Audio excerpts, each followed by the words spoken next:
আজ মহালয়া বাংলা জুড়ে পুজোর আমেজ। স্বর্ণ অলংকারে সুসজ্জিত প্রতিমা। শ্রীভূমি স্পোর্টিং এর দিকে নজর রাখলে দেখা যাবে শ্রীভূমিতে প্রতিমার অলংকার সজ্জা চলছে।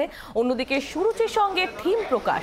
সুরুচির থিম পুরনো সেই দিনের কথা। থিম সংও প্রকাশ করেছে সুরুচির সংঘ। দুটি ছবি এই মুহূর্তে আপনাদের সামনে তুলে ধরছি। একদিকে শ্রীভূমি স্পোর্টিং ক্লাবের প্রতিমা স্বর্ণালঙ্কারে ভূষিতা হচ্ছেন, তার দেবীর সাজসজ্জা চলছে। অন্যদিকে সুরুচির সংঘ আরও একটি ব্লকবাস্টার পুজো, সেই সুরুচির সঙ্গে থিম প্রকাশ হলো পুরনো সেই দিনের কথা। তার পাশাপাশি সুরুচির সংঘ ক্লাবের যে থিম সং, পুজোর থিম সং, সেই থিম সংও প্রকাশ করলো তারা।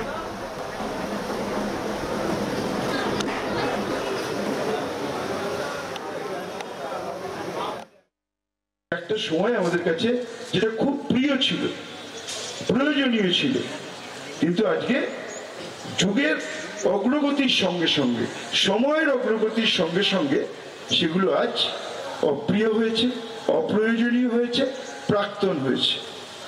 যেমন একটা সময় টাইপরাইটার ছিল, আজকে ল্যাপটপ এসছে। একটা সময় সেই ঘুরিয়ে ঘুরিয়ে টেলিফোন ছিল, আজকে মোবাইল ফোন এসছে। একটা সময় গ্রামাফোন রেকর্ড ছিল, আমরা হাতে করে নিয়ে যেতাম, লোকে দেখতো আমি গান শুনি, আজকে মোবাইলে শুনি। সময়ের সাথে সাথে, অগ্রগতির সাথে সাথে এটা পাল্টেছে। আমাদের মূল ভাবনা কি উৎসকে ভুলতে নেই।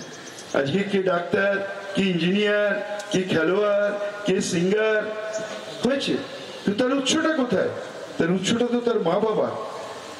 আমরা বলছি অতীতটাকে ভুলো না, সম্মান দিয়ে তাদের আগলে রেখো। এটাই হচ্ছে আমাদের পুজো এবার মূল ভাবনা।